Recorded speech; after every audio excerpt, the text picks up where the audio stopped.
We're just getting our instant reactions to the Super Bowl, and I wanted to do this authentically. So as you can see, I brought a guest to the program today, Patrick Mahomes. We're going to talk to Patrick about how he was one game away from defining his legacy, from people calling him the greatest quarterback in football. Because make no mistake, Patrick Mahomes wins that game. Patrick Mahomes wins Super Bowl 59, his third Super Bowl in 3 years. He's the greatest to ever do it. Tom Brady never did that.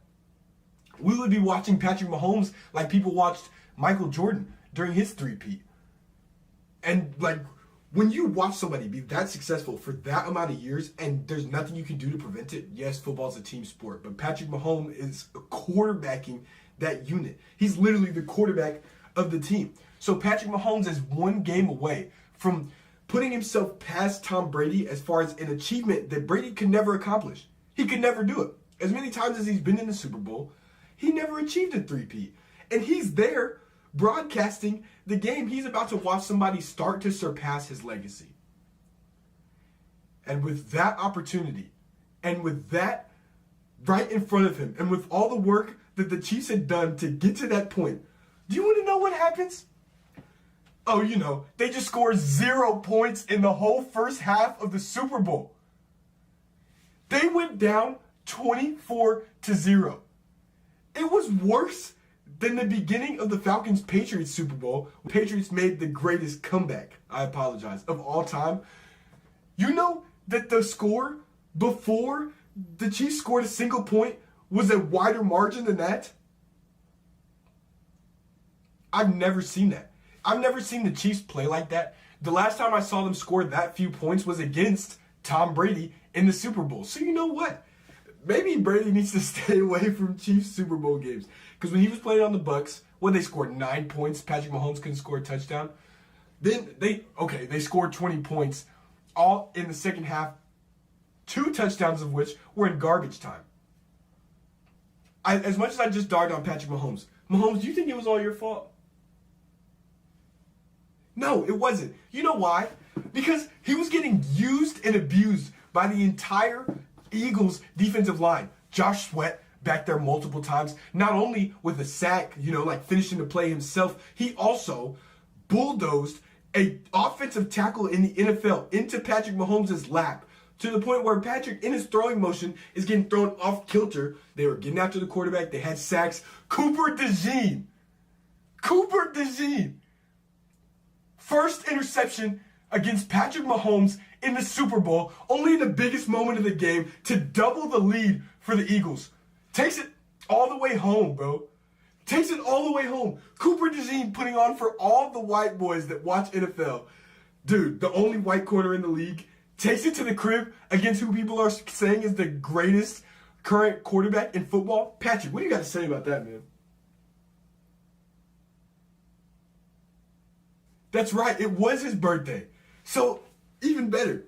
Trey, Dante, shout out to Gene. That's what I was hoping you would say. That makes sense coming from you. But, isn't that inspiring to see people like you? This is why representation is important. Cooper DeJean just put on for everybody. Now people are going to think, if I put in enough work, I can go out there and be a white corner and pick off Patrick Mahomes in only the greatest moment in the history of the team. Go take that to the crib, start a momentum swing that doesn't end until, garbage time of the game?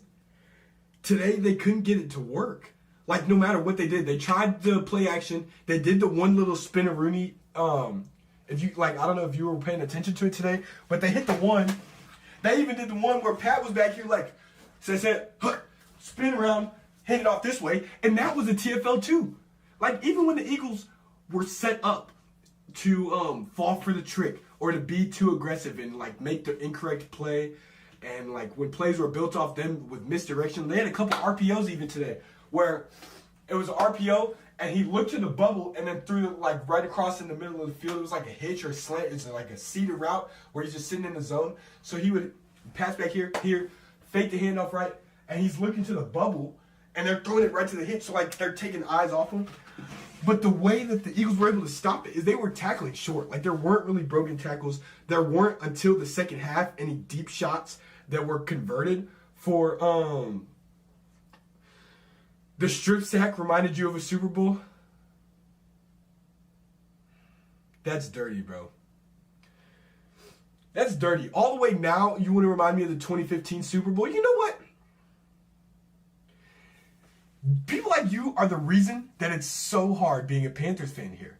I even thought last week, if you go back to the podcast from last week, I said, as much as I would like to think so, there's no way that the Kansas City Chiefs are going to lose this game because I'm from Missouri. I hear about them all the time. This guy right here behind me, I hear his name and I see his jersey every day. And by the way, I think he's going to be the greatest quarterback to play football. I think that's true. Like, if you look at where he's at right now, I think he's going to beat Tom Brady eventually. But, as a Panthers fan, who throughout his reign of success has been trying to cling on to hope, right? Trying to cling on to hope. It just felt good. It felt good to see that other teams can still win in football. And that's all I'm really trying to say.